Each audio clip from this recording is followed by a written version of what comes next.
తెలంగాణ రాష్ట్ర ఎక్సైజ్ శాఖ ఆదాయం సరికొత్త రికార్డులను సృష్టించింది.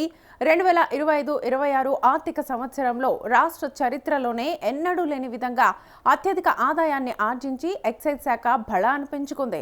ఈ ఏడాది మొత్తం 44,557 కోట్ల భారీ ఆదాయం ప్రభుత్వ ఖజానాకు సమకూరింది. ఇందులో కేవలం మద్యం అమ్మకాల ద్వారానే 40,209 కోట్లు రాగా, మిగిలిన ఆదాయం లైసెన్స్ ఫీజులు, బార్ల ద్వారా వచ్చినట్లుగా అధికారిక గణాంకాలు చెబుతున్నాయి. గత ఏడాదితో పోలిస్తే ఎక్సైజ్ ఆదాయం 7% వృద్ధిని నమోదు చేయడం విశేషం.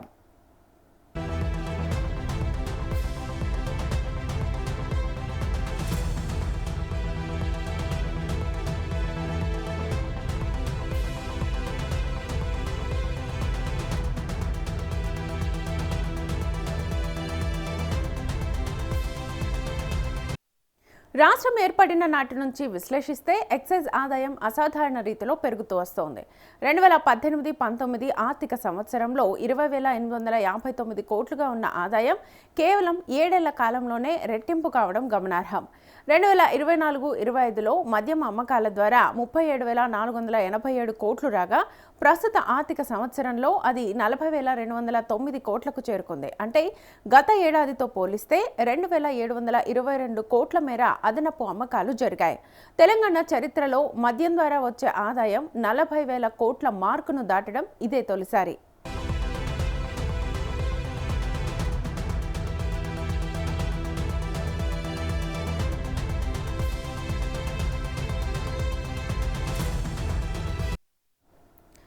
మద్యం అమ్మకాల రకాలను పరిశీలిస్తే 2025-26లో 382.91 లక్షల కేసుల లిక్కర్, 387.34 లక్షల కేసుల బీర్ల విక్రయాలు జరిగాయి.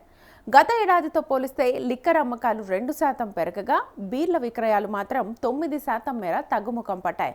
2024-25లో 536.13 లక్షల కేసుల బీర్లు అమ్ముడవగా, ఈసారి ఆ సంఖ్య తగ్గడం గమనార్హం. కేవలం మద్యం విక్రయాలే కాకుండా రాష్ట్రంలోని 2,620 A4 మద్యం షాపుల రెంటల్ ఫీజు ద్వారా 1,771 కోట్లు, 1,214 బార్ల ద్వారా 549 కోట్ల ఆదాయం ప్రభుత్వానికి అందింది. కొత్తగా వచ్చిన 95,628 దరఖాస్తుల ద్వారా అదనంగా 2,869 కోట్లు లభించాయి.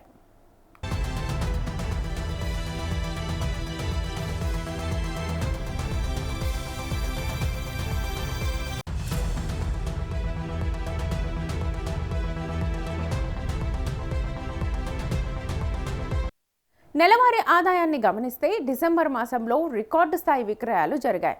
నూతన సంవత్సర వేడుకల నేపథ్యంలో డిసెంబర్లో అత్యధికంగా 5,051 కోట్ల ఆదాయం వచ్చింది. మిగిలిన నెలల్లో సగటున 3,000 కోట్ల నుంచి 3,500 కోట్ల మధ్య విక్రయాలు సాగాయి. ఏప్రిల్లో 3,272 కోట్లు, మే నెలలో 3,561 కోట్లు విక్రయాలు జరగగా, అక్టోబర్లో అత్యల్పంగా 2,709 కోట్ల ఆదాయం నమోదైంది. 2026 మార్చి నాటికి విక్రయాలు మళ్లీ పుంజుకొని 3,486 కోట్లకు చేరుకున్నాయి.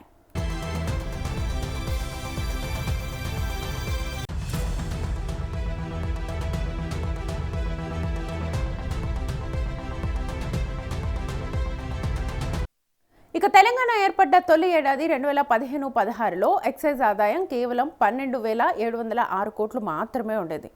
2021-22లో 30,783 కోట్లున్న ఆదాయం ప్రతి ఏడాది పెరుగుతూ ప్రస్తుత స్థాయికి చేరుకుంది. 10 ఏళ్ల కాలంలోనే ఈ ఆదాయం మూడింతల కంటే ఎక్కువగా పెరగడం రాష్ట్ర ఆర్థిక వ్యవస్థలో మద్యం పోషిస్తున్న కీలక పాత్రను తెలియజేస్తోంది.